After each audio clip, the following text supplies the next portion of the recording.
a vraiment démarré. Donc, déjà, bonsoir à tous. Merci d'être là.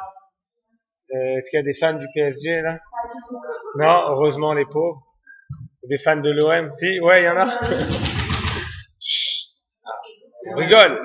Alors, déjà, en introduction, j'espère, sincèrement et réellement, déjà c'est Esther qui est responsable du titre. C'est toi qui es responsable du titre. Ouais, c'est grâce à Esther le titre. Merci Esther. Quoi? Ouais. Ah oui, c'est vrai. Alors déjà, je voulais être sûr que personne n'a pris au premier degré, contrairement à une certaine personne sur Facebook qui a qui a écrit c'est vraiment naze de faire des cours sur le PSG. Le cours ne portera pas sur le PSG, même si j'ai le maillot. C'est juste une façon marketing de la relève, comme vous en avez l'habitude, pour annoncer un certain sujet. Là, en l'occurrence, on va parler un petit peu de l'idolâtrie et un petit peu aussi de ce que c'est d'appartenir à un groupe, à quelque chose qui nous dépasse. Ok, c'est plutôt ça le sujet. Il n'y a pas de problème. Ça va être plutôt ça le sujet de ce soir, même si on l'a dit de façon un petit peu humoristique. Donc j'avais prévenu à la personne qui a écrit ce commentaire sur Facebook que normalement le cours la semaine prochaine sera sur le second degré pour essayer de comprendre au niveau. Bon, je suis pas sûr parce que c'est pas moi la semaine prochaine qui donne le cours. Mais peut-être dans 2 semaines on fera sur un petit cours sur l'humour et le second degré, ça sera toujours très utile. Donc ce soir, on va développer ensemble deux sujets en fait qui sont liés. Au moment où on a dit passion ou idolâtrie, donc on va parler un petit peu de la passion, un peu de l'idolâtrie. Alors l'idolâtrie, en quelques mots, l'idolâtrie de nos jours, vous savez que ça fait partie, en hébreu on dit avoda zara, un service zar, ça veut dire étranger, donc un service étranger. Mais idolâtrie à l'époque, c'était donc de nos jours, ça a l'air vraiment ridicule. Quelqu'un qui va aller voir une statuette et lui dire, c'est lui qui construit la statuette et qui lui dit merci de m'avoir créé, ça a l'air vraiment ridicule. Et savoir que l'idolâtrie, en fait, c'est de prendre une unité. Comment ça a démarré l'idolâtrie avec Enoch, qui est le petit-fils de Adam Arishon, qui au départ, ça partait d'un bon sentiment. Il s'est dit, Hachem, il a créé plein d'entités qui nous amènent quelque chose, le soleil qui nous amène la lumière et de la chaleur, la terre, la nature, etc. Et donc, il faut aussi chanter la louange de ces entités qui ont été créées par Dieu.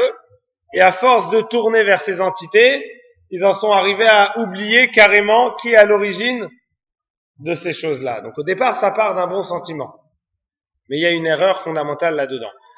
Ensuite, plus tard dans l'histoire, l'idolâtrie a été abolie par les sages de Anshe Knesset Agdola.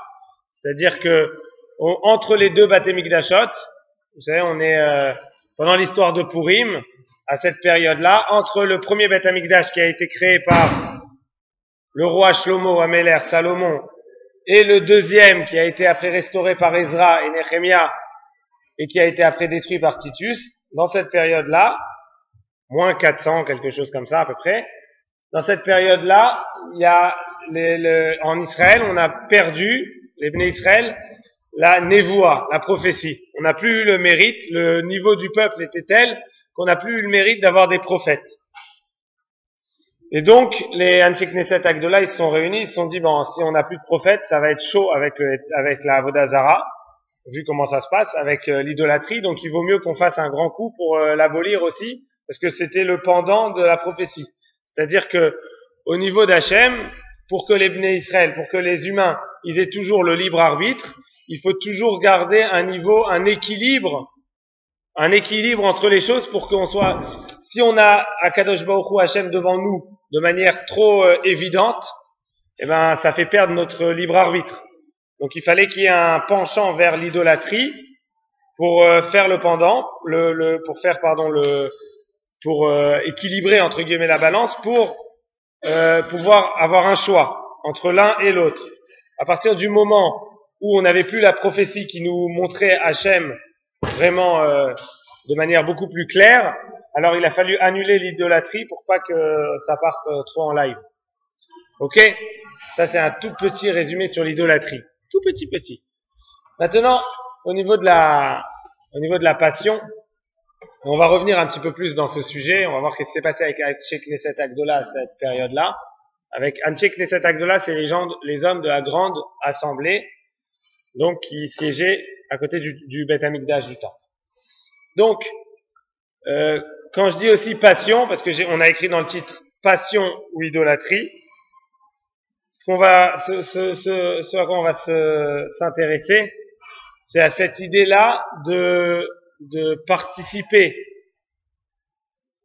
tous ensemble. Alors ça peut être PSG, ça peut être l'OM, ça peut être d'autres choses. C'est pas forcément dans le foot, mais de vouloir s'identifier à un groupe auquel on va se rattacher pour dire, voilà, nous on s'identifie à tel groupe, nous à tel groupe, à tel point que ça crée des conflits des fois, même souvent, quand vous avez des vrais supporters, comme il faut, avec, comme dirait Coluche, pas grand chose dans la tête, ils sont vraiment supporters.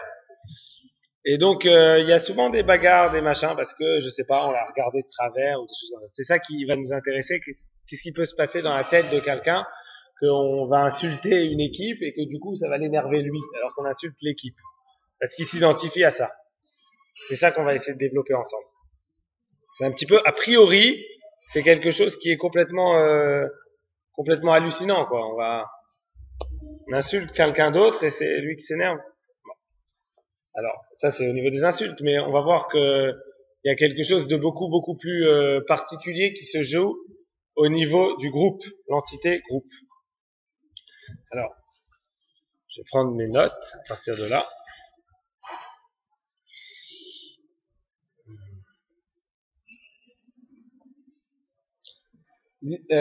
On va voir aussi, tout ça je suis toujours dans la Hagdama, l'introduction, on va voir aussi la forme que prend l'idolâtrie de nos jours. Une des formes que prend l'idolâtrie de nos jours, il y a écrit chez nos sages que Kol HaKoes Keilu Oved Avodah Zara, il me semble que c'est comme ça, Kol HaKoes Keoved Avodah Zara, la phrase exacte, et Chamim ils ont dit tout celui qui s'énerve, qui se met en colère, c'est comme s'il fait de la Avodah Zara, c'est comme s'il fait de l'idolâtrie. Alors il faut comprendre aussi quel rapport entre le ka'as, le fait de se mettre en colère, et l'idolâtrie.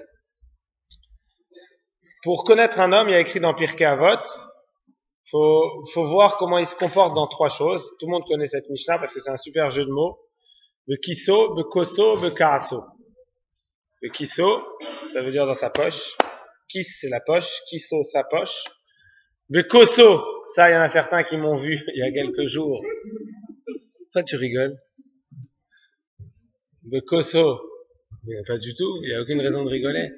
C'est-à-dire dans son verre, quand il boit du vin ou quand il boit de l'alcool, quand il est un petit peu rond. Ok? Le kiso, le koso, donc quand il est bourré. Et le karasso est dans sa colère, et on voit aussi comment quelqu'un il se comporte quand il est en colère. Quand quelqu'un il est en colère, en fait, qu'est-ce qui se passe? Qu'est-ce qui met en colère quelqu'un? Qu'est-ce qui peut mettre en colère quelqu'un? Ce qui met en colère quelqu'un, c'est quand on touche, en fait, la colère est liée intimement à une mida, à un trait de caractère qui est un trait très compliqué à gérer, qui s'appelle la ga'ava. La ga'ava, c'est l'arrogance, je pense que c'est le meilleur terme en français, quoi. L'orgueil. C'est le meilleur terme en français, c'est l'orgueil. La ga'ava, c'est l'orgueil. La colère est intimement liée à l'orgueil, parce que c'est quand l'orgueil est touché qu'on se met en colère. C'est-à-dire que les raisons qui nous mettent en colère, c'est quand on touche au ani de la personne. Au ani de la personne, alors le ani en français, j'utilise maintenant beaucoup de termes en hébreu, je suis désolé, je vais essayer de traduire à chaque fois. Ani, ça veut dire je en hébreu. Moi, c'est mon moi. Ça veut dire que quand on touche au moi de la personne, à l'image que j'ai de moi-même, quand on touche à ça, ça me met en colère. C'est-à-dire que j'ai une certaine image de moi-même, comment je me vois, le ani, mon ani à moi, qui je suis. Et quand on touche à ça, quand on rabaisse ça, eh ben, je me mets en colère. C'est les raisons en général de la colère, c'est quand on touche au ani. Donc c'est lié à l'orgueil. C'est-à-dire que moi, à moi on a osé faire ça, on se met pas en colère quand on fait ça à quelqu'un d'autre. Quand c'est à moi, ça m'énerve. C'est moi, moi, on m'a touché, à moi, dans mon orgueil, je me mets en colère. Alors il y a plusieurs étapes pour réussir à combattre la colère. Il y a au départ, première étape, c'est de réussir à se dominer. Et l'étape ultime, la dernière étape dans ça, c'est de plus du tout être orgueilleux. C'est-à-dire que de comprendre que ça m'atteint pas du tout. On a beau m'insulter ou quoi que ce soit, ça ne m'atteint pas du tout. J'ai même pas besoin de me dominer pour pas me mettre en colère. Ça ne m'atteint pas du tout puisque j'ai plus du tout d'orgueil. Ok. On a du mal à savoir ce que c'est parce qu'on est tous un petit peu orgueilleux. On a toujours il y a toujours un point sur lequel vous allez voir qu'on est plus sensible, plus c'est un point sur lequel on est orgueilleux, sur lequel on sent que quand même c'est moi ou c'est pas moi, c'est moi. Alors plus on est sur un point comme ça, plus on risque de se mettre en colère rapidement parce que c'est un point délicat. Ok. Alors on va essayer de voir un petit peu ça veut dire quoi ce ani là, ce jeu là. Alors il faut savoir qu'il y a, je vais commencer par une petite histoire. Vous avez entendu parler de Rav Yecheskel Avramsky? Rav Yecheskel Avramsky, c'est un Rav qui est mort au XXe siècle et qui a grandi en, je sais pas, en Europe de l'Est, exactement le pays, je sais pas, c'est un géant de la Torah que mon Rav a côtoyé. Il habitait à la fin de sa vie, Rav Yecheskel Avramsky, il habitait à la fin de sa vie à Beit Vegan, à Jérusalem. Et mon Rav est originaire de Beit Vegan, donc quand il était enfant, il l'a connu à la fin de sa vie. Juste pour vous situer qui c'est Rav Yecheskel Avramsky, à quel point c'était un géant, c'était, vous avez entendu parler sûrement déjà du Chafetz Chaim, Mishnah Brura, celui qui a écrit Mishnah Brura et tellement d'autres livres. Il a écrit aussi le livre Chafetz Chaim sur le Shmirat HaLashon, sur le Lashon Hara. Ok, ce Rav là, Chafetz Chaim, au moment où les bolcheviks ils ont arrêté beaucoup de juifs partout en Europe de l'Est, ils ont arrêté aussi Rav Yecheskel Avramsky. Rav Yecheskel Avramsky, à ce moment-là, il avait 20 ans. Et Chafetz Chaim a fait passer le message partout en Lituanie que les gens prient pour la libération de Rav Avramsky, à Rav Mislutsk, c'était le Rav de Slutsk, Veshar Kol HaRabanim et tous les autres Rabanim. Alors, ses élèves sont venus le voir et il dit c'est quoi cette façon de dire Rav Mislutsk et tous les autres? Dis tous les Rabbanim, pourquoi tu dis celui-là? Il dit parce que celui-là je le connais personnellement, Rav Yecheskel Avramsky. Je sais que, et c'est quand il avait 20 ans, je sais que il vit la Torah, il respire la Torah, il n'est que Torah, et donc ça je le sais personnellement, donc c'est pour ça que je l'ai dit de cette manière-là. Ça c'est quand il avait 20 ans. L'histoire que je vais vous raconter c'est quand il avait, à la fin de sa vie, je sais pas quel âge il avait, quand il s'est fait arrêter, ça c'est un petit peu drôle. Rav Yecheskel, quand il s'est fait arrêter, il y avait le commandant qui le pointait avec le pistolet. Et vous voyez, il a dit, t'as pas peur? Je sais pas ce que c'est un pistolet. Si je te tire dessus, tu meurs. Et il lui a dit, quand il avait 20 ans, il lui a dit, chez nous, ça fait pas peur. Chez nous, on a un seul Dieu. Et 2 mondes, ça fait pas peur. Tu me tires dessus. Je vais dans l'autre monde. Chez vous, vous avez plusieurs dieux et un seul monde, ça fait peur. C'est normal. Rav Yecheskel Avramsky. Alors, il était en train de sortir, raccompagner quelqu'un qui est venu le voir, Rav Yecheskel, et ce quelqu'un, en partant, donc mon Rav il avait 8 ans, et il entend cette discussion. Il n'entend pas le début de la discussion, il entend juste la fin au moment où il sort de la maison et où il raccompagne son invité, et l'invité, il fait comme ça, Yeridat Adorot. Vous savez ce que ça veut dire, Yeridat Adorot? Yeridat Adorot, traduction littérale, Yerida c'est la baisse, la descente, Dorot des générations. C'est un principe que au moment de la révélation au mont Sinaï, même déjà avant, que depuis Adam Arishon, chaque génération descend de niveau. Plus on s'éloigne de Hachem, de la création et du don de la Torah, plus on descend de niveau spirituel. Juste pour la petite histoire, vous avez entendu parler de Rav Moshe Feinstein, à chaque fois j'en parle d'un autre. Rav Moshe Feinstein, c'était le Gadol du XXe siècle aux États-Unis. C'était le Rav des États-Unis, c'est lui qui a créé tout là-bas, il s'est enfui là-bas juste avant l'arrivée des nazis, et c'est lui qui a créé tout le judaïsme d'Amérique. Et une fois il était dans l'avion, et il y a quelqu'un qui est venu le voir et qui lui demande, il voit qu'il y a quelqu'un qui s'occupe de lui hyper bien, aux petits soins avec Rav Moshe Feinstein. Il dit, comment vous avez trouvé un secrétaire particulier tellement massour, tellement dévoué pour vous? C'est incroyable, quelqu'un comme ça qui est à ce point-là dévoué. Il dit, ah non, c'est pas du tout mon secrétaire, c'est mon fils. Alors il lui dit, oh, c'est encore plus incroyable. Votre fils qui s'occupe comme ça de vous, il dit, chez nous, les enfants, ils nous envoient bouler dans le meilleur des cas. Comment, à ce point-là, il honore son père, il s'en occupe aux petits soins et tout? Il lui a répondu sur le ton de l'humour, mais en même temps, c'est un petit pic, juste. Il lui dit, écoute, c'est normal. Il dit, chez nous, on a un principe de Yeridat Adorot. Que les générations, plus on s'éloigne, moins on est évolué, moins on est spirituel. Donc, c'est normal, il nous honore, parce qu'on est plus près, on est le dor d'avant, on est la génération d'avant, donc on est un peu plus spirituel, donc il nous honore. Parce qu'on est encore plus près de Hachem et de la révélation. Il dit, chez vous, vous descendez du singe. C'est normal, plus vous vous éloignez du singe, plus vous êtes évolué. Donc c'est normal que la génération après a moins de respect pour celle d'avant, puisqu'elle est plus près du singe. C'est une façon en même temps de dire quelque chose. Bref, donc, ceci dit, Rav Yecheskel Avramski est donc sur le pas de sa porte, et il y a quelqu'un qui lui dit, aïe, Yeridat Adorot. Les générations, petit à petit, elles se détériorent, on s'éloigne. On est plus spirituel, moins qu'avant. Et mon Rav, il me raconte, il dit, moi je l'ai pris personnellement, j'étais vexé. Parce que quand il dit Yeridat Adorot, c'est qui? C'est moi. Lui, il avait 8 ans. Et je dis, la génération d'en dessous, c'est qui? C'est moi. Et donc il est en train de dire du mal sur ma génération. Il dit, j'étais vexé, donc je suis allé le voir. Il est allé voir Rav Yecheskel Avramski, et il dit, il raconte après à quel point c'était culotté. En hébreu, on dit c'était de la chutzpah d'aller voir comme ça le gadol pour aller, entre guillemets, se plaindre de comment ils ont parlé sur eux. Il raconte comme ça, il leur a dit, ah, Rabbanim Askenim, c'est pas très joli de parler comme ça, il dit les vieux Rabbanim comme vous, ils en ont pas marre de dire tout le temps Yeridat Adorot, ça y est, depuis Matan Torah, depuis même Adam Arishon, il y a Yeridat Adorot. Bon, alors on le sait, ça y est, il n'y a pas besoin de continuer à en faire toute une histoire. À chaque fois, vous allez ressasser ça, Yeridat, ça y est, on est habitué, on sait, Yeridat Adorot, ok, ça y est, passez à autre chose. Et qu'est-ce qu'il lui a répondu, Rav Yecheskel Avramski? Il lui a répondu quelque chose de particulier. Il lui a dit, c'était quand mon Rav avait à peu près 8-10 ans, donc c'était il y a à peu près 50, 60 ans, c'était il y a pas longtemps. Il lui a dit comme ça, il lui a dit, tu as raison. Il dit, mais sache que fallait pas le prendre personnellement contre toi, c'était pas contre toi.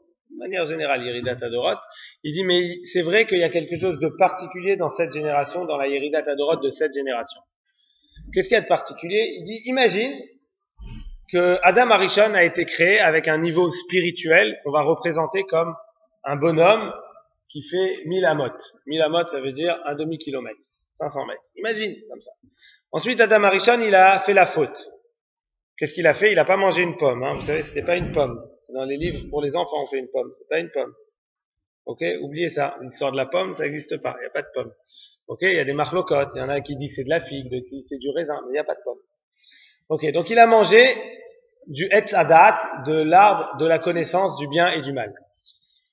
Et il dit, à partir de là, il a perdu en niveau spirituel énormément. Il est passé de 1000 amot, un demi-kilomètre, à 100 amot. Divise par 10. Il est passé à quelque chose de déjà... Et depuis, à chaque génération, ça avance, ça descend, ça descend, ça descend, ça descend, ça descend, ça descend. Il dit, et ça, on aurait pu s'habituer. Ça va et toi? Ça va?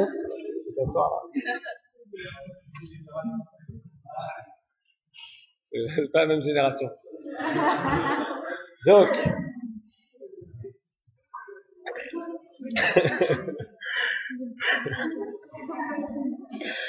allez l'OM.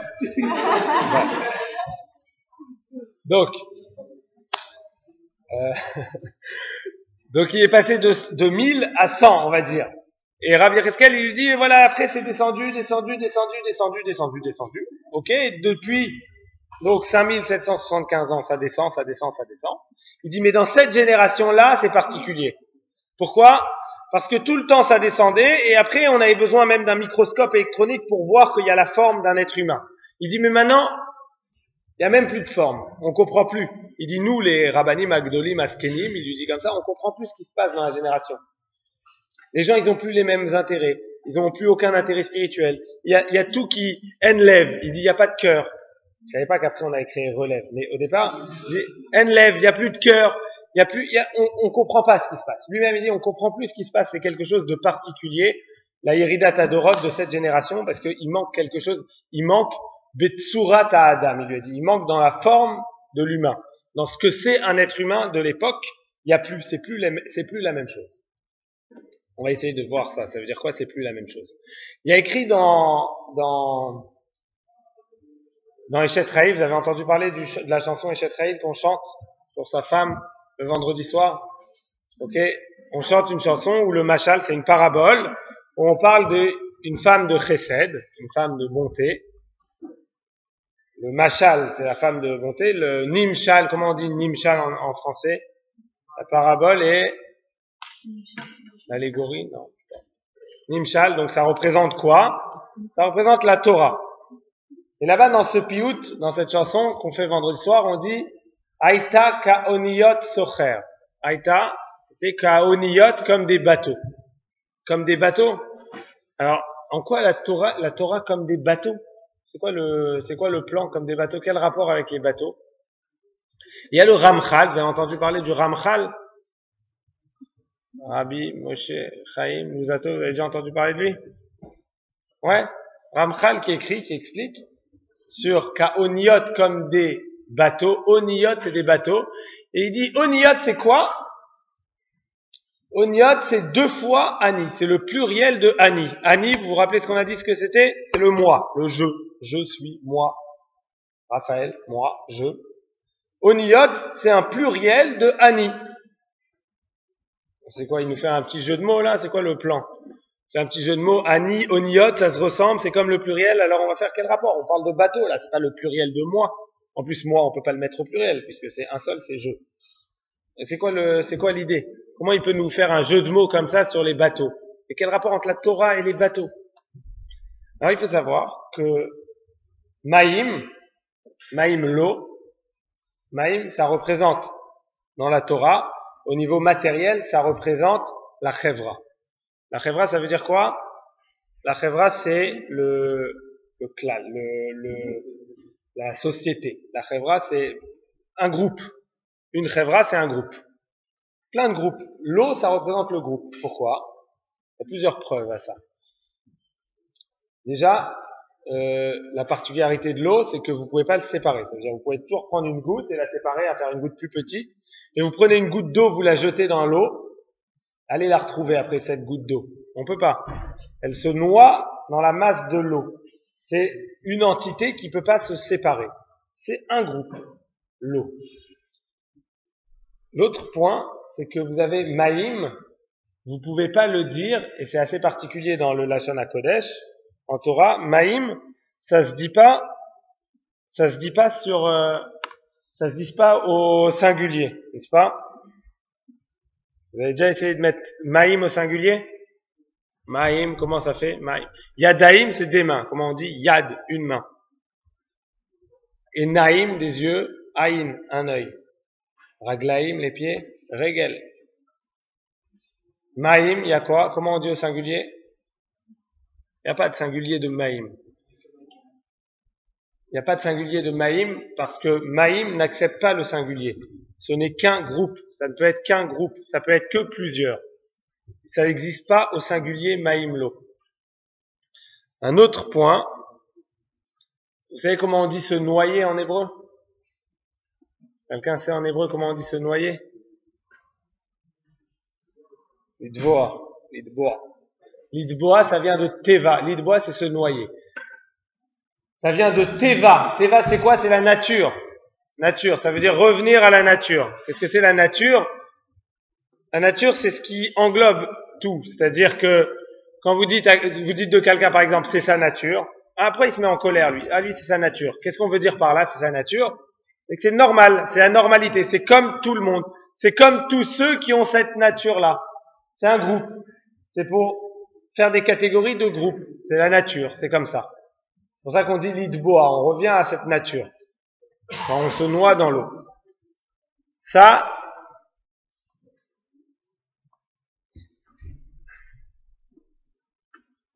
c'est le groupe qui fait ça.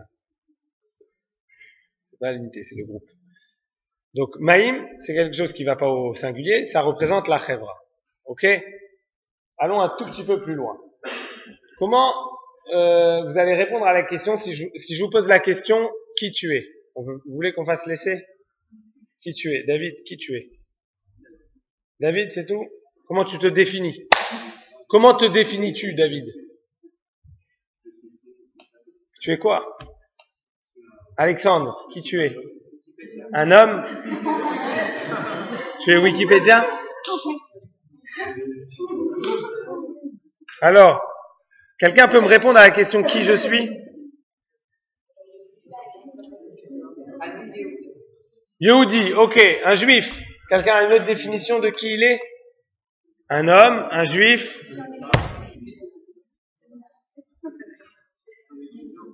Un étudiant. Qui tu es, David? Qui tu es? Un être humain, ok. Il n'y a pas un fan de PSG, au moins un?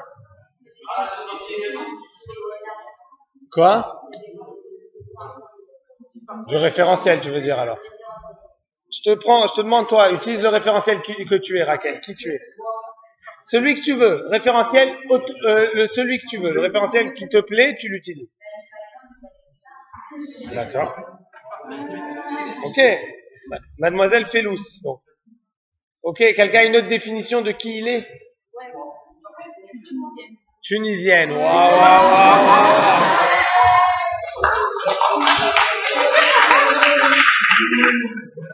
Celui-là, je l'ai jamais eu. J'ai eu quelqu'un une fois qui m'a dit je fais des boulettes. Je suis tunisienne. Ok. Quelqu'un a une autre définition? Alors, je suis moi. D'accord.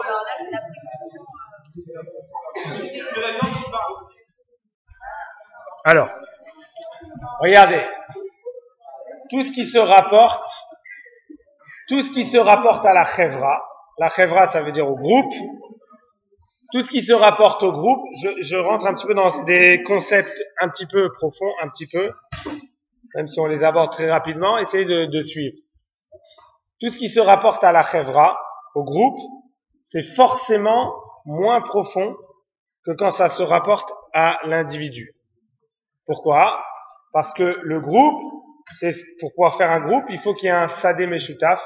Ça s'appelle comment on dit un sadé meshutaf en français? Un lien, en français grammatical, on dit un champ lexical. Quelque chose qui relie tout. Il faut qu'il y ait un rapport entre chaque chose.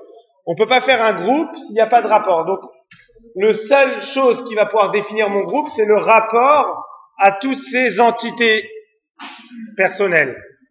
Mais, on n'aura jamais quelque chose de profond parce que chaque être humain est différent. Et on va pas pouvoir faire un groupe avec deux êtres humains qui va prendre les particularités des deux puisque chacun est différent. Chaque être humain, il ressent les choses différemment. Vous êtes d'accord que ma manière d'être triste et celle de quelqu'un d'autre d'être triste, c'est pas la même. Ma manière d'être joyeux et la manière de David d'être joyeux, c'est pas du tout la même. D'accord? Chaque être humain, il ressent les choses différemment. Donc forcément, quand on va faire un groupe, on va forcément perdre en profondeur sur les choses. On va perdre en profondeur parce qu'on va forcément sortir des particularités de chacun pour trouver un point commun à tout le monde. T'es pas d'accord, Ilan? Dis-le si t'es pas d'accord. Je dis pas le contraire, mais tu perds en profondeur de la chose. Par exemple, tous ici, on est juifs. C'est une valeur commune, c'est un point d'appartenance. Mais juif, ça va définir Ilan. Ilan, t'es juif, c'est tout. Donc on a perdu quelque chose en définissant comme ça. Quoi? Il y a d'autres paramètres. C'est d'accord.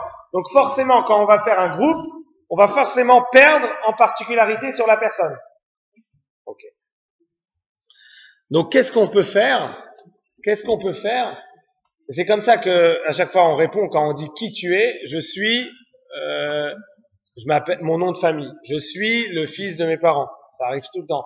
Je suis le père de mes enfants. J'ai rencontré, ce Shabbat, j'étais à Bordeaux. Et il y a une fille qui a organisé un peu l'activité, qui s'appelle Jessie. Si elle regarde mon cours.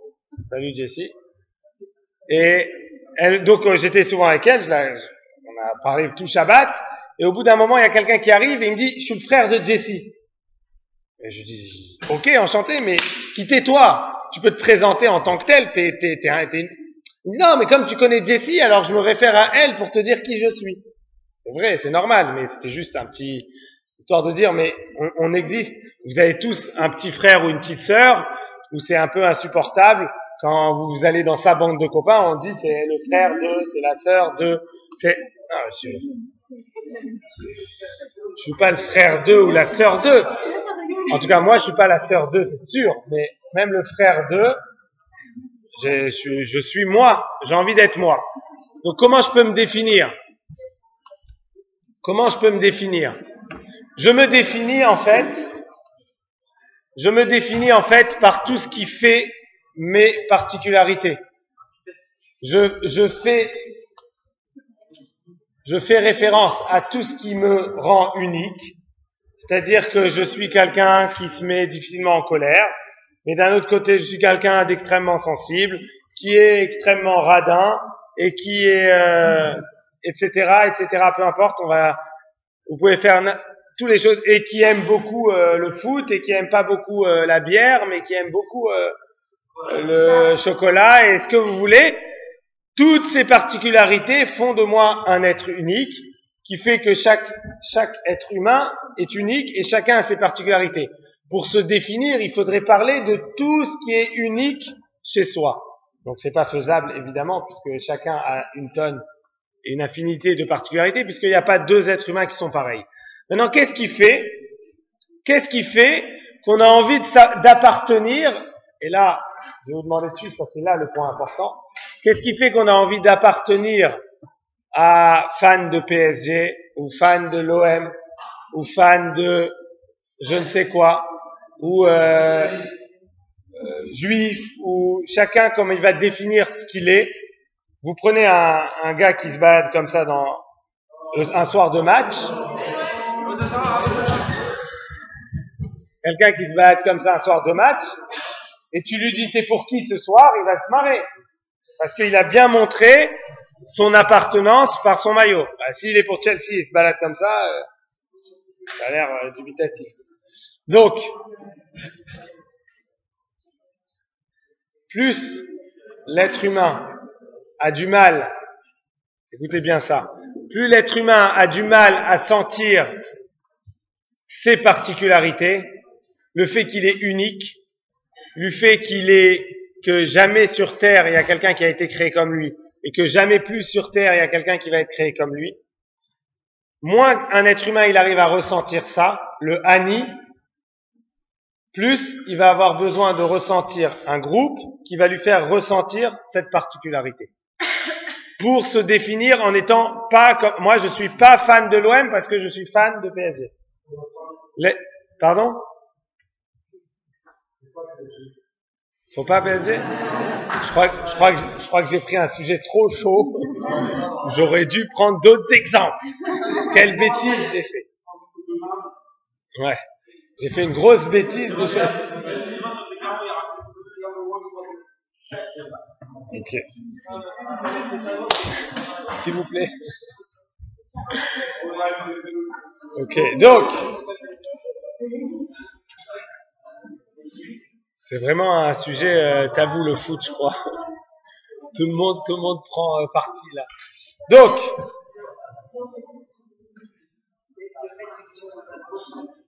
s'il vous plaît, j'entends pas la question de Shimon.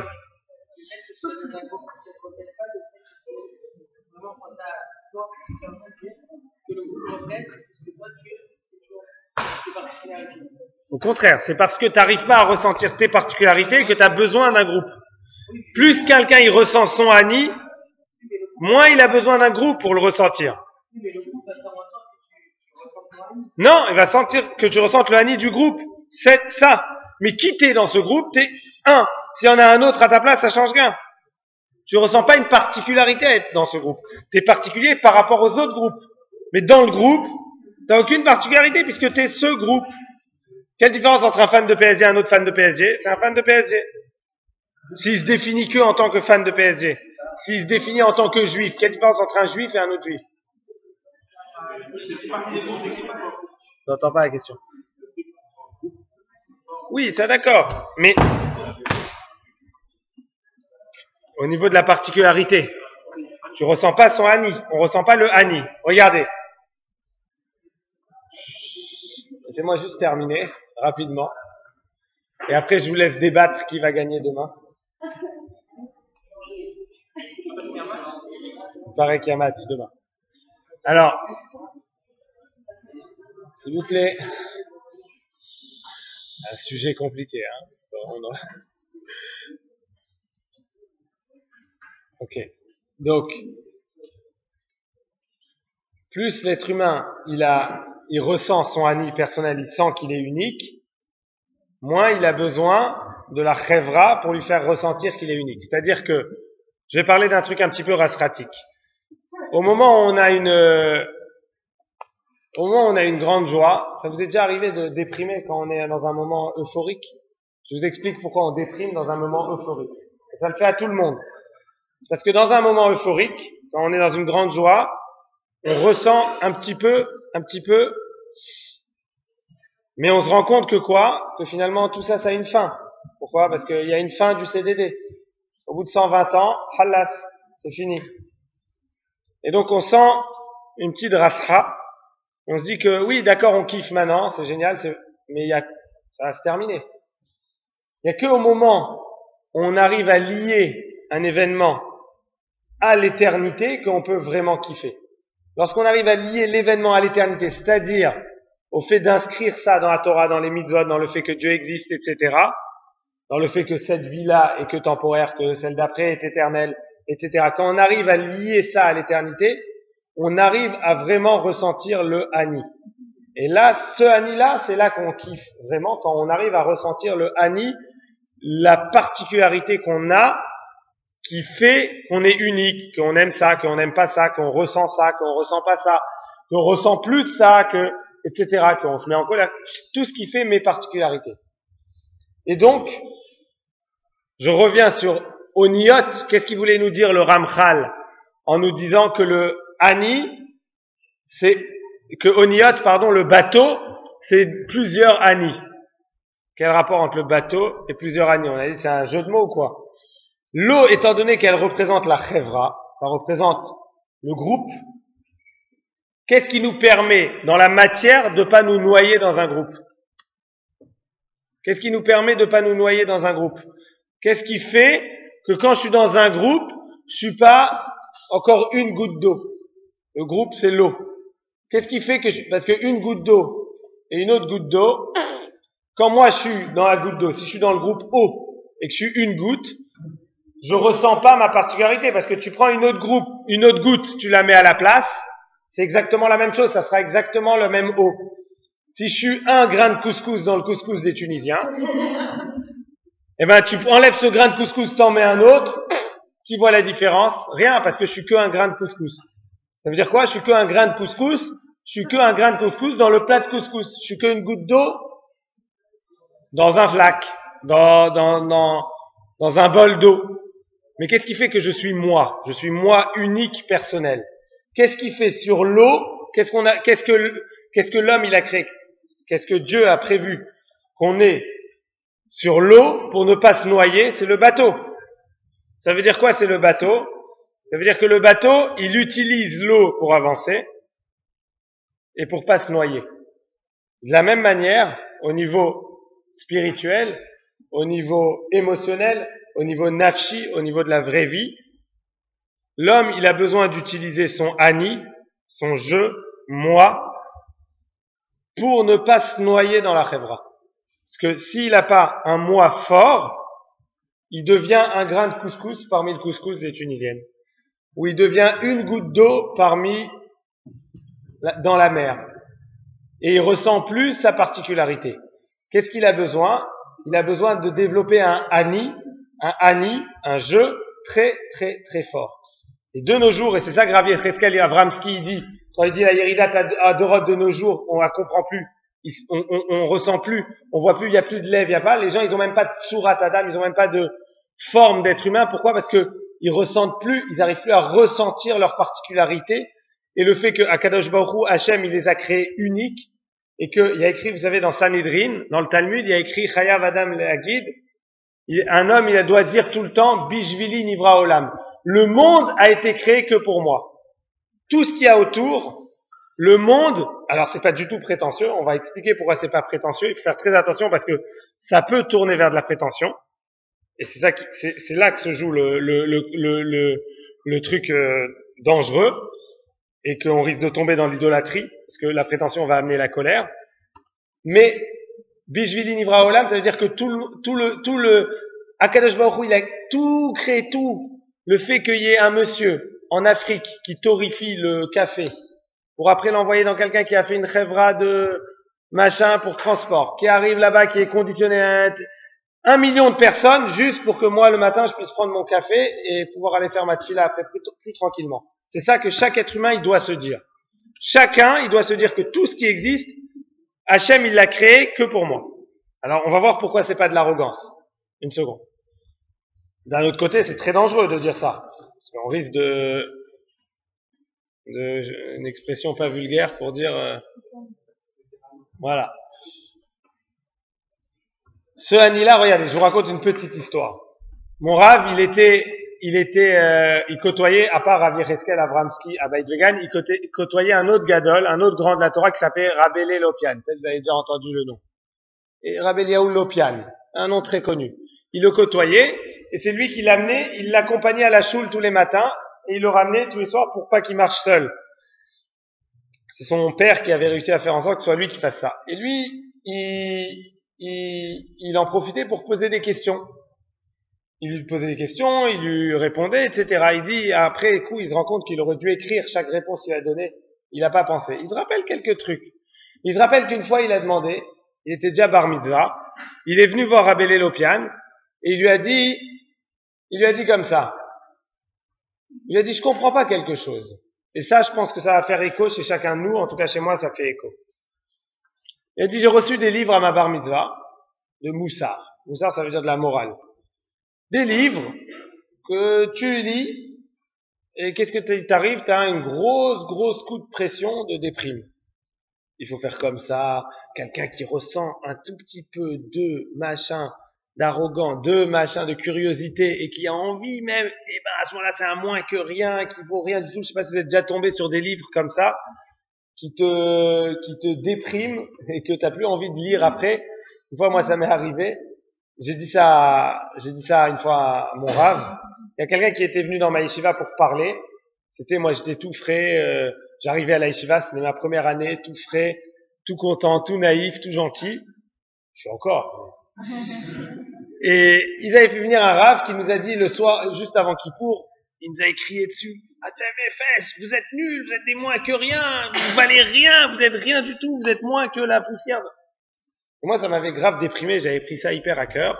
J'avais parlé après à mon Rav, j'étais vraiment chamboulé par ça, et j'avais décidé à ce moment-là de plus étudier la morale, c'est pour me déprimer, ça sert à rien, aucun intérêt, c'est pour me culpabiliser, ça, c'est pas ça qui me fait bouger, aucun intérêt.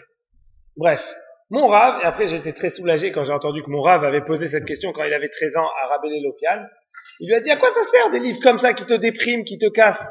Quel intérêt? Qu'est-ce qu'il lui a répondu Rabbeinu Lopian? Il lui a dit comme ça. Il lui a dit, ces livres-là, ils ont été écrits à une autre époque. Ils ont été écrits il y a 300 ans, il y a 1000 ans. À ce moment-là, l'être humain, il avait un ani très chazak. Chacun ressentait qu'il était le plus important sur Terre. Peut-être que tout le monde s'en est pas encore rendu compte, mais un jour viendra que tout le monde s'en rendra compte que c'est moi que je suis le plus important sur Terre. Alors pour les gens qui comprennent pas le second degré, quand je dis c'est moi que je suis, c'est pas une faute de français, c'est fait exprès pour dire, ok. J'ai peur maintenant avec le second degré. À partir dans 2 semaines, quand je ferai le cours sur le second degré, je pourrais me permettre, mais là je précise, ok. C'est moi que je sais qu'on dit pas comme ça en français. Ok. Et donc il lui dit, tu as raison, ça sert à rien pour ta génération. Il dit parce que dans ta génération, le Hani il est tout petit. Et il lui a dit comme ça. Il lui a dit al zvuv lo yorim im totar. Il lui dit sur une mouche, on tire pas avec un canon. Ça sert à rien. T'as une mouche devant toi, tu sors. Allez, on va attaquer la mouche. Ça sert à rien. Et il dit, et ça, c'était encore il y a 100 ans. Rabbi Lopian qui dit ça à Morav. Il dit de nos jours, c'est même pas à Zvuv, c'est à Zvouvonim, c'est sur un moucheron, c'est même pas sur une mouche, c'est sur un moucheron. Et il dit, c'est pas avec un canon, c'est avec une bombe atomique. C'est sûr que ça va juste déprimer, ça sert à rien. C'est pas comme ça qu'il faut. Il faut d'abord avoir un Hani très très chazak pour entendre ça. Les gens, ils avaient un Hani très très très fort, alors pour les faire bouger un petit peu, il fallait leur mettre bien dans la tête. Il dit de nos jours où chaque petit reproche, pourquoi? Parce qu'on a été éduqués aussi comme ça, sur les reproches. Chaque petit reproche, elle nous, il m'a dit, il a pensé de moi que, et déjà on est, tout ça pourquoi? Parce qu'on a Hani pas chazak. Si on est sûr de soi, si on est convaincu de quoi? Que Bishvili Nivra Olam, que Hachem il a créé le monde pour moi, juste pour moi. Tout ce que vous êtes là en fait, vous croyez que c'est pour vous, c'est pour moi. C'est pour que moi je puisse parler et développer ce que je pense là-dessus. Mais chacun de vous doit penser la même chose, que tous ceux qui sont autour, c'est pour que Raphaël donne le cours et pour que moi je puisse apprendre encore quelque chose. Chacun doit penser ça. Pourquoi? Parce qu'on doit développer absolument, et Hachem c'est ça qu'il nous demande, de développer absolument le fait de se rendre compte qu'on est unique. Que jamais Dieu a créé un autre comme nous, et jamais plus il créera un autre comme nous. Il a cassé le moule, comme dirait un copain. Il a cassé le moule, il les a créés, il a cassé le moule. Il n'y a plus d'autres comme nous, il n'y a personne qui ressent les choses comme nous. On est unique. Et vis-à-vis de Dieu, on a un rôle à faire, qui est unique, que personne d'autre peut faire. Et quand on pense qu'on n'est pas unique, quand on pense qu'on est, c'est un de plus, et ben on dit, on remplace un grain de couscous par un autre, une goutte d'eau par un autre, donc c'est pas grave. Pourquoi on risque pas on doit pas risquer l'arrogance à cause de ça? Il dit parce que c'est quoi l'arrogance? L'arrogance, c'est dire que je vaux plus que les autres. C'est pas ça qu'on dit. On dit que j'ai un rôle unique. Ça veut dire quoi? J'ai une plus grande responsabilité. Ça veut dire qu'un autre grain de couscous, il pourra pas faire mon boulot. Une autre goutte d'eau, il pourra pas parce qu'il n'y a pas d'autre goutte d'eau. Il n'y a pas d'autre grain de couscous. Je suis unique. Et donc, ce que moi je peux faire, personne d'autre peut le faire. Et ce que toi tu peux faire, personne d'autre peut le faire. Et c'est quoi l'inverse de l'arrogance? L'inverse de l'arrogance, c'est quoi? L'inverse de l'arrogance, c'est quoi? L'humilité. Qui était le plus humble? Moshe Rabbeinu, c'est celui qui a pris quoi? Qui a pris sens de toutes ses responsabilités. Moshe Rabbeinu, c'est pas quelqu'un qui venait et qui disait, mais moi je vaux rien.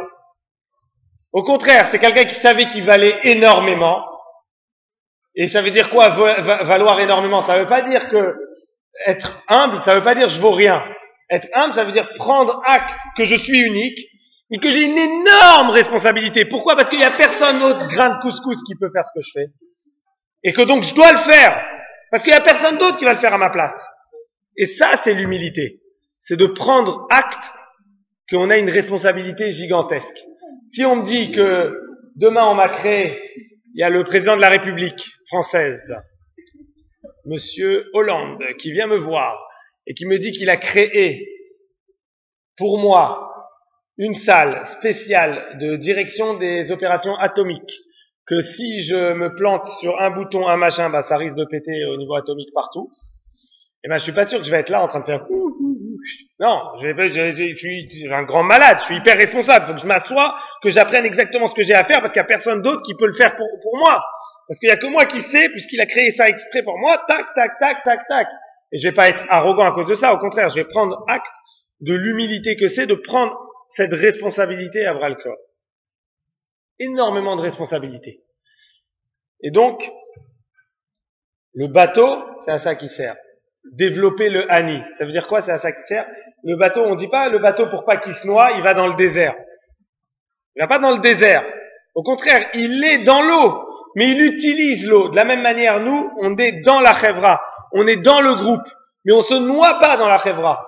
On utilise le groupe pour avancer. Vous voulez savoir pourquoi je suis habillé en pingouin? C'est pour ça.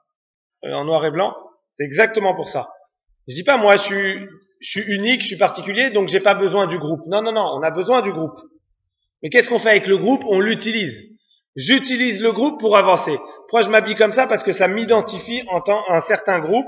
un certain niveau de pensée de quelqu'un qui va prendre sur lui la responsabilité de représenter Hachem, de montrer qu'il prend acte de ses responsabilités, que je vais pas doubler la file parce que attention, je suis habillé comme ça, je peux pas faire n'importe quoi. Attention, j'ai une kippa sur la tête, donc je peux pas m'amuser à re-insulter quelqu'un qui m'insulte sur la route. J'utilise ça, la chevra, pour avancer, pour faire quelque chose que j'ai besoin. Je vais pas me planquer dans le désert et dire je vis ma vie en dehors de tout le monde parce que je suis particulier. Non, non, non. Je suis dans le groupe, mais j'utilise le groupe pour avancer, comme le bateau. J'utilise l'eau pour avancer. Et on revient à ce qu'on a dit à Anshe Knesset Agdola, ils ont annulé l'idolâtrie. Et qu'est-ce qu'ils ont institué c'est ça qui est magnifique. Qu'est-ce qu'ils ont institué à ce moment-là? Vous savez ce qu'ils ont institué en même moment où ils ont annulé l'idolâtrie? Qu'est-ce qu'ils ont institué? Vous connaissez Anshe Knesset Agdola, ils ont institué quoi? Ils ont été mevatel l'idolâtrie, ils ont annulé l'idolâtrie et ils ont institué la tfila. Avant Anshe Knesset Agdola, on n'avait pas un sidour. D'ailleurs, on en a là maintenant. On n'avait pas un sidour lève, patard. Ça en profite pour faire une petite pub. On n'avait pas la tfila. Chacun avait l'obligation de prier. Il priait ce qu'il voulait. Il faisait une prière à Dieu. Anshe Knesset Agdola, ils ont dit non, non, non. Maintenant, on va prier tous pareil. Et c'est très dur. Pourquoi on prie tous pareil? Vous ressentez pas que c'est très dur dans la tfila de ressentir quelque chose chaque jour, alors que chaque jour on dit exactement les mêmes mots? Chaque jour on rentre dans une routine. Tous les jours les mêmes mots. Et non seulement je dis les mêmes mots, mais je dis les mêmes mots que Davy, que Jonathan, que Shimon, que tout le monde. Les mêmes mots, exactement. Pourquoi? Pourquoi ils ont fait là, à ce moment-là? Parce qu'à Anshe Knesset Agdola, ils ont te dit, attention, tu dois pas t'éloigner du groupe pour sentir ta particularité. Tu restes dans le groupe. Vous dites exactement la même chose. Vous dites les mêmes mots au même moment, et quand même, tu dois réussir à ressentir ta particularité et le fait que tu sois unique. Il y a une grande différence en hébreu, et en français aussi, entre meyuchad et shoné. Shoné, ça veut dire différent. Meyuchad, ça veut dire particulier, ça veut dire unique. Hachem, il veut pas qu'on soit shoné, il veut pas qu'on soit différent des autres. Différent des autres, ça veut dire on se ressemble pas. C'est pas ça. Il veut qu'on soit pareil, mais unique. Ça veut dire qu'on soit pareil au niveau quoi on a l'air, qu'il y ait des points de ressemblance, qu'on soit dans le même groupe, mais en même temps, on est unique. On a notre particularité qui fait que chacun a la responsabilité de faire sa propre mission, et il n'y a personne d'autre qui va venir la faire pour vous, soit dans la tfila ou dans tout le reste. Je vous termine par une petite histoire. J'avais pas prévu, mais j'y ai pensé au moment où j'ai dit le dernier mot unique, et comme c'est une histoire que j'adore, j'espère que vous allez l'aimer. Normalement, elle dure une demi-heure, et je vais vous la faire en raccourci. Mon Rav, il s'est un jour, il a été appelé. Mon Rav, il s'occupe en Israël d'aider les gens qui veulent faire tchouva. Et quand il veut faire tchouva, il a du mal, il n'arrive pas. Enfin, il y a des associations en Israël qui aident les gens à faire l'inverse de la tchouva, qui essayent de les tirer vers non, Dieu n'existe pas, viens chez nous, on va t'apprendre ce que c'est la vie. Ok, il y a des associations comme ça en Israël. Je vous dis même pas le nom qu'ils portent. Et il y a plusieurs blagues là-dessus. Je vous raconterai une autre fois. On n'a pas beaucoup de temps. Après, on enchaîne sur la Seuda pour Yoav Ben Tamar et le cours de Halacha pour ceux qui veulent. Et donc, il a été appelé par deux Bachurim qui avaient utilisé cette association pour partir, mais ils avaient signé des papiers. Il leur a fait signer des papiers. Donc, ils s'étaient retrouvés dans un endroit un peu paumé, dans un moshav en Israël. Et donc, ils avaient envie que lui vienne là-bas pour les aider à en sortir et revenir vers le monde qu'ils avaient connu. Et donc quand il va là-bas, il dit je rentre pas par la porte principale parce que je suis pas forcément hyper voulu dans ce genre d'endroit. Et déjà il s'habille pas comme il est habillé normalement, il va un petit peu en secrète là-bas pour aller aider deux jeunes qui sont perdus là-bas. Et donc il y va et il rentre dans cet endroit là-bas par derrière et il voit le soleil qui se couche et il se dit oh, d'habitude il avait prié mincha avant à la yeshiva, là il avait pas pu. Et il se rappelle qu'il n'a pas prié mincha. Bon, il n'a pas le choix. Qu'est-ce qu'il fait? Il se met derrière un arbre et il commence à prier la tfila de mincha. Il n'a pas fini ses trois premiers mots. Qu'est-ce qui y arrive? Il y a un groupe de jeunes du kibbutz, d'enfants, qui arrivent et qui viennent vers lui. Et il faut savoir que certains kibbutz en Israël sont tellement éloignés de ce que c'est la Torah et les mitzvot qui savait même pas ce que c'est quelqu'un qui prie. Il y en a un qui dit à l'autre, qui dit, Mazé, qu'est-ce que c'est? Un monsieur qui est comme ça. C'est hyper drôle, qu'est-ce que c'est? Et il y en a un, il dit, il y en a un, sûrement, son grand-père était religieux une fois, alors il dit, Oumit Palel, il prie. Et qu'est-ce qu'ils font, les enfants? Il dit, il y en a un qui dit à l'autre, il dit, Mazé aussi, Nogimbo. Il dit, qu'est-ce que ça fait si on le touche? Tu vois, peut-être il se dit, il y a de l'électricité qui passe ou pas. Il a pas seulement dit, il a essayé aussi. C'est une expérience scientifique. Qu'est-ce qui se passe quand on touche quelqu'un qui prie? Et donc, il se dit, je peux pas rester comme ça. Je suis obligé de m'arrêter dans la tchila, les faire dégager et continuer. C'est impossible de prier comme ça. À peine il allait commencer à qu'il y a quelqu'un qui arrive. Il dit, quelqu'un qui sort de nulle part. Il se dit, si j'avais pas vu par où il arrivait, je me serais dit, il est descendu de l'arbre. Un monsieur avec une crête de coq complètement tatoué. Il dit, la seule preuve que c'était un être humain, c'est qu'il marchait sur deux pieds et qu'il n'avait pas une queue derrière. Mais sinon, rien ne porte. Il arrive, ce gars-là, et il leur fait lo tevoishu, le afria le adam, sheomed lifne elokav ou mitpalel. Alors, version sous-titrée, c'est un langage très soutenu, comme des piyoutim de Yom Kippour, où il disait, comment vous, chers enfants, vous n'avez pas honte de déranger un être humain qui se présente devant son créateur et qui prie. Les enfants, ils disent, qu'est-ce que tu nous veux, toi? Vas-y, qu'est-ce que tu veux? Si on le fait en français, ça fait ça. Alors, il s'est dit, bon, il faut que je change de parole, parce que c'est pas ça qu'ils vont comprendre. Il les a fait dégager très vite. Et après, il se remet à parler en posé comme ça. Il lui dit, Siem tilatra, anochi eshmor elecha. Anochi, c'est du vieux hébreu. On dit Ani maintenant. On dit pas Anochi. Il dit, Siem, finis ta prière. Je, Anochi, vais surveiller que tu sois pas dérangé. Il se dit, bon, il continue sa prière. Comment on peut se concentrer avec un truc pareil? Comme il peut. Et une fois qu'il a terminé, il se dit, bon, je vais pas direct partir à voir ceux qui m'attendaient. Je suis obligé de remercier ce gars-là. Et d'un autre côté, je suis très curieux de savoir comment un gars comme ça, il arrive ici, quoi. Donc il lui dit, merci beaucoup. Et il dit, si un jour on m'avait dit que, Kibbutz En Shemer, c'est le nom du kibbutz là-bas en Israël, que, Kibbutz En Shemer, il y a un gars qui sait être Maharir, qui sait la valeur de la tfila. Si quelqu'un m'avait dit ça, j'aurais mis ma main à couper que c'est faux. Il dit, t'as cassé chez moi un stéréotype. Je pensais pas qu'il pouvait y avoir quelqu'un qui à ce point-là est Maharir et a mis sur un piédestal la tfila. Et le gars, qu'est-ce qu'il lui répond? Avec la boucle d'oreille, les tatouages de partout, et il lui dit, il change de parole, et il lui dit en langage de slang, ça veut dire slang en hébreu, ça veut dire un l'argot d'hébreu, avec l'argot des yeshivot. Il lui dit, Ata'odam yani, Ata'odam eze yeshiva iti. Il lui dit, tu sais qui je suis? Tu sais dans quel yeshiva j'ai étudié? Tu sais avec quel roche yeshiva j'ai étudié? Moi, tu veux apprendre ce que c'est la tefila de Mincha? Tu sais ce qu'il y a écrit sur la tefila de Mincha? Il commence à lui faire un Dvar Torah. Comme ça. Avec les boucles d'oreilles, les machins. Il dit, il y a écrit à tel endroit, et un truc. Mon Rav, il me dit, c'était tellement intéressant que quand il est rentré chez lui, il a écrit pour pas oublier le Dvar Torah. Alors, il lui dit, attends, je comprends pas quelque chose. Toi qui sais ce que c'est la prière de Mincha, arrête, tu pries, n'est-ce pas? Tu pries pas. Il lui fait, tu m'as bien regardé.